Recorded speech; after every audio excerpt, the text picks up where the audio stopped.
नमस्कार दोस्तों, आज हम जिस विषय पर चर्चा करने जा रहे हैं वो है दमा। दमा को आयुर्विज्ञान में ब्रोंकियल अस्थमा के नाम से जाना जाता है। आजकल की कुल जनसंख्या के लगभग 5% लोगों को दमा का रोग होता है। यह बच्चों में अपेक्षाकृत अधिक है। दमा से मरने वाले रोगियों की संख्या में भी दिन प्रतिदिन वृद्धि होती देखी जा रही है। श्वसन तंत्र के अंतर्गत आने वाली दो प्रमुख श्वसन वाहिनियों, इनकी उपशाखाएं तथा अति सूक्ष्म शिराओं में स्थित अनैच्छिक मांसपेशियां अत्यधिक कमजोर व श्लेष्मायुक्त होकर आकुंचन प्रसारण की क्रिया स्वतः नहीं कर पाती।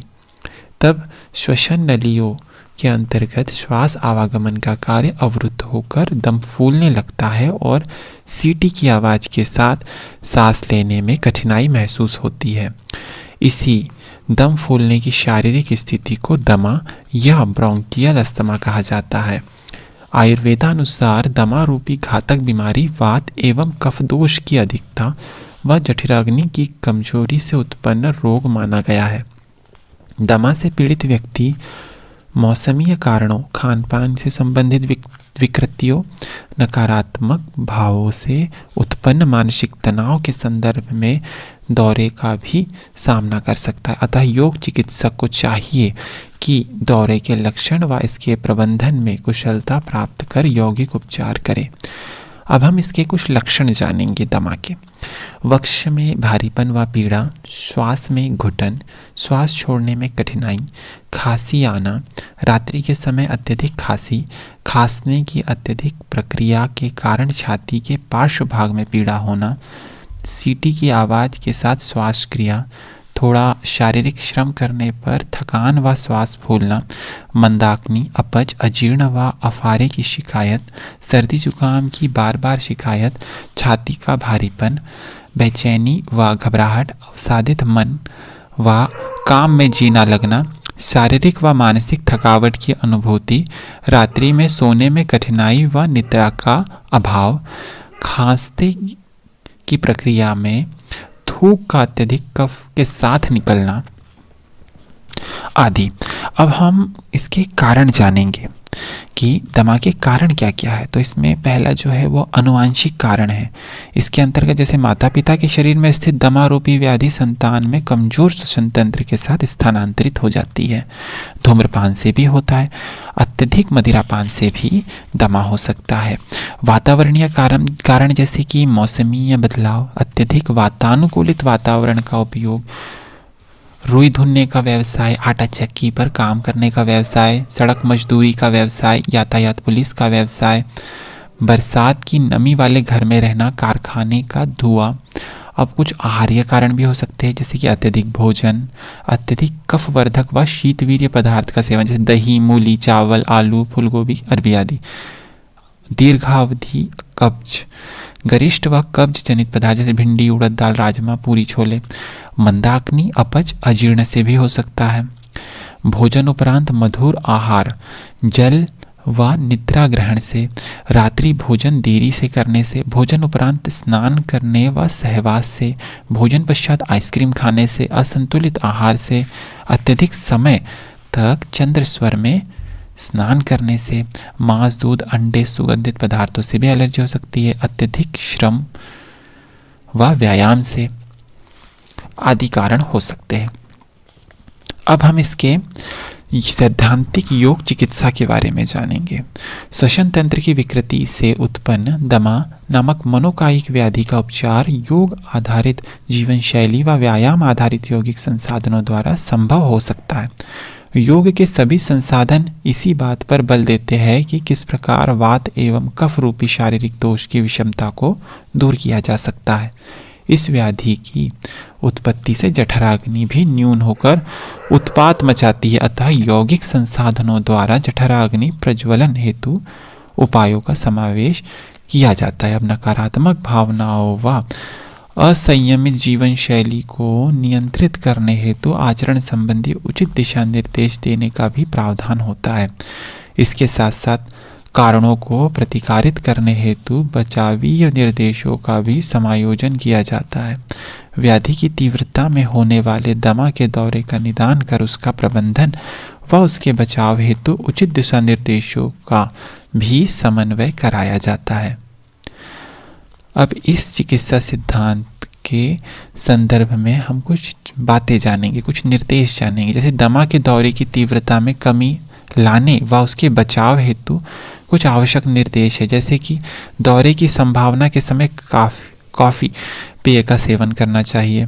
दमा के दौरे वाले दिन उपवास रखे या सुपाच्य आहार ले।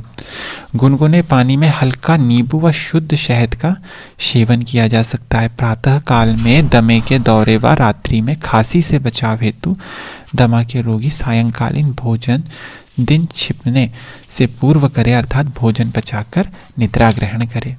मंदाग्नि, अपच, अजीर्ण से उत्पन्न कफ विकृति रोकने हेतु भोजन उपरांत जल ग्रहण करने की प्रक्रिया, आइसक्रीम व मधुर आहार ग्रहण करने की प्रक्रिया, शारीरिक श्रम, नहाने की प्रक्रिया, मानसिक श्रम, सहवास इत्यादि से बचे। और यौगिक उपचार के अंतर्गत हम कुछ नियमावली, जैसे कि आचरण नियमावली हो गई है, आसन और प्राणायाम से जुड़ी हुई नियमावली, तो इनका पालन करें। तो पहला चरण जो है इसमें वह है आचरण संबंधी नियमावली। तो पहले चरण में अब हम जानेंगे कि किस प्रकार का आचरण व्यक्ति को पालन करना चाहिए जो दमा नामक बीमारी से ग्रसित है। तो पहला है सक्रिय व निष्क्रिय धूम्रपान से बचे व तंबाकू, अफीम, गांजा इत्यादि नशीले पदार्थों के सेवन से बचे। अत्यधिक मदिरापान से बचना है। अत्यधिक परफ्यूम्स जो होते हैं उसके प्रयोग से बचना है। वायुमंडलीय पराग कणों, धूल कणों, औद्योगिक प्रतिष्ठानों के धुएं से बचना है। अचानक तापमान परिवर्तन के समय उचित वस्त्र धारण करें। बरसात में भीगने से बचना है। जानवरों व पशु पक्षियों की दुर्गंध से होने वाली एलर्जी से बचना है। खाना खाते समय व भोजन करने के बाद नकारात्मक भावों से बचना है। भोजन में रेशेदार पदार्थ व अन्य आहारीय घटक द्रव्य संतुलित मात्रा में होने चाहिए। दमा के रोगी को दौरे के समय सहने योग्य गर्म पानी में पैर रखने चाहिए। सर्दी के मौसम में व रात्रि को कोल्ड ड्रिंक, शीतल पेय पदार्थ, दही, मूली आदि ग्रहण नहीं करना चाहिए। अब हम इसके दूसरे चरण के बारे में जानेंगे। तो दूसरा चरण है इसका षटकर्मीय चिकित्सा। दमा के उपचार हेतु षटकर्म आधारित यौगिक संसाधनों का उपयोग इस सिद्धांत पर किया जाता है कि वात, कफ नामक शारीरिक दोषों की अधिकता व दूषितता का निवारण किस षटकर्म द्वारा किया जाए। चूँकि दमा के रोग में जठराग्नि मंद होकर रोग की तीव्रता में वृद्धि करती है, अतः वह षटकर्म भी समायोजन करने योग्य है जिनसे जठराग्नि प्रज्वलित करने में सहायता मिलती है। तो हम इसके कुछ सिद्धांत जानेंगे, जैसे कि वात दोष विकृति दूर करने के लिए हम कुछ षटकर्मों का प्रयोग कर सकते हैं, जैसे जल बस्ती आधारित हम एनिमा कर सकते हैं, गणेश क्रिया कर सकते हैं, शंख प्रक्षालन कर सकते हैं। कफ विकृति दूर करने के लिए हम जो षटकर्म कर सकते हैं वो है कि जल नेति है, सूत्र नेति है, वमन धोती, कपालभाति, दंड धोती, वस्त्र धोती, बाघी क्रिया। इसके बाद हम जठराग्नि वृद्धि करने वाले कुछ षटकर्म जैसे कि नौली, अग्निसार क्रिया, वारिसार धोती, वातकर्म, कपालभाति इत्यादि। तीसरे चरण के बारे में जो बताया गया वह आसनीय चिकित्सा।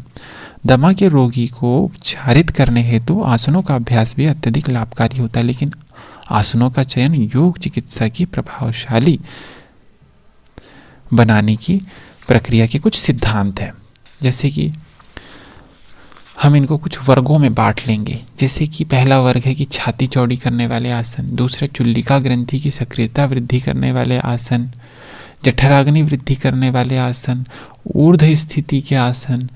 तो प्रथम वर्ग के जो आसन है वह है भुजंगासन, धनुरासन, मत्स्यासन, उष्ट्रासन, शशांक, मार्जरी, अर्धमत्स्येंद्र, जो हमारे छाती चौड़ी करने में हमें सहयोग करते। दूसरा जो वर्ग है वह है कि चुल्लिका ग्रंथि की सक्रियता की वृद्धि करना है, तो उसमें सर्वांगासन, हलासन, भुजंगासन, अर्धमत्स्येंद्रासन, जानु शीर्षासन, उष्ट्रासन है। तीसरा वर्ग जो जठराग्नि की वृद्धि करने में सहयोगी होता है तो वह पवन मुक्त है आसन है, मत्स्यासन है, हलासन, धनुरासन है, मंडूकासन है, उष्ट्रासन है।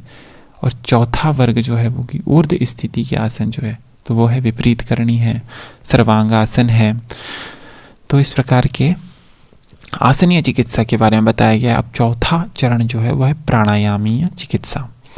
प्राणायाम रूपी संसाधन का उपयोग दमा के उपचार में अत्यंत लाभकारी सिद्ध हो सकता है, लेकिन इनका अभ्यास उचित षटकर्मों व प्रारंभिक स्तर के दीर्घ श्वसन अभ्यासों के बाद करना चाहिए।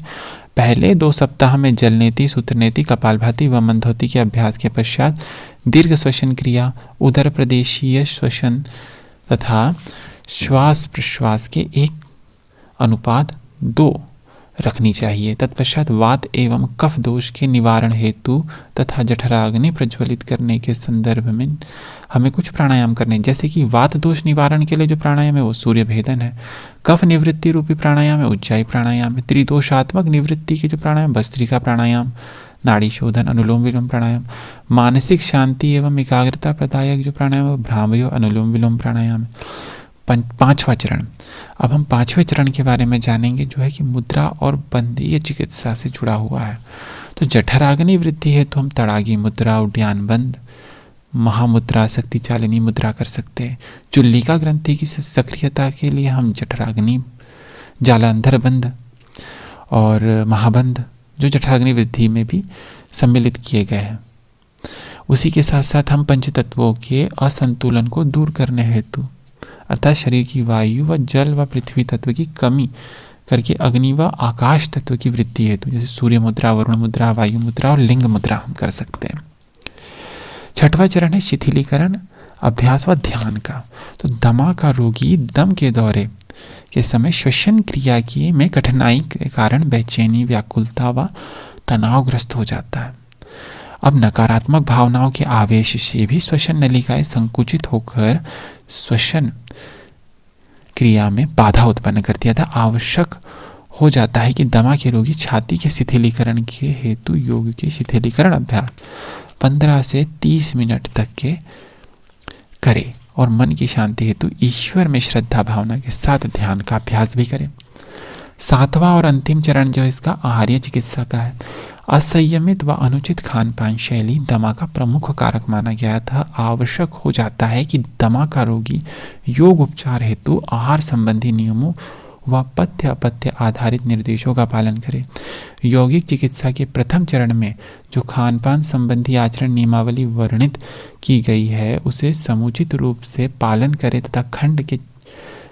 तथा जो आहार नियमावली हमने पहले आपको जिन वीडियोस में बताया गया है, आहार नियमावली से जुड़ी एक वीडियो हमारे चैनल पर डली हुई है, आप उसे देख सकते हैं। तो उस आहार नियमावली के अनुसार जो नियम का पालन करता है वही अत्यंत आवश्यक है किसी भी रोगी के लिए।